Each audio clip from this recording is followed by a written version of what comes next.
Hello বন্ধুরা, আজকে আমি নিয়ে এসেছি বর্গমূল বের করার সহজ ট্রিক। যেমন এখানে দুটি সংখ্যা বর্গ করব, কীভাবে করা যায় সহজে দেখে নিই।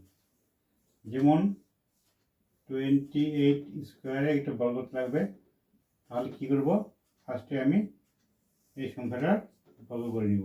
8 সংখ্যা বর্গ করলে 64 হাতে থাকলো 4। এবার কী করব, এই দুটি সংখ্যা পূরণ করব তাহলে 8 দুগুণ 16, এই 16কে আবার 2 দিয়ে পূরণ করব। 16 দুগুণ 32, 32 হাতে ছিল আগে 6, 32 আর 6 38, 38 8 হাতে থাকলো 3। এই 3কে আমি কী করব, 2কে বর্গ করলে 4 হয়, 4কে আবার 3 দিয়ে যোগ করলে 7।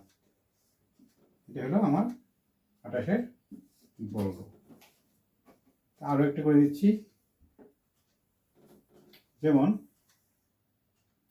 37, এটা কেমন হবে, সেম একই পাশে যাব।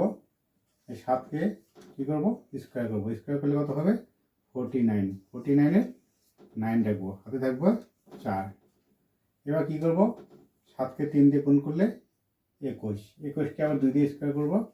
21 দুগুণ 42, 42 আর 4-এ 46-এর 6 থাকবো 4, 4 থাকবো। এবার 3কে 3 দিয়ে গুণ করলে 9, 9 আর 4-এ যোগ করলে 13।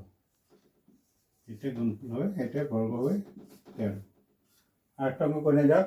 যেমন 96 স্কোয়ার।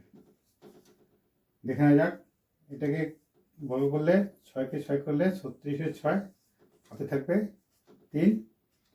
এবার কী করবে, 6 নং 54, 54কে 2 দিয়ে গুণ করলে 108, 108 আর হাতে 3 111, 111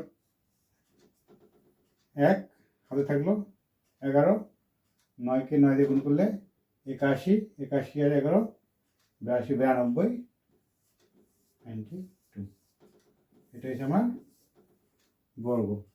তো আপনাদের ট্রিকটা কেমন লাগলো, যদি ভালো লাগে তাহলে আমার চ্যানেলকে ফলো দেবেন।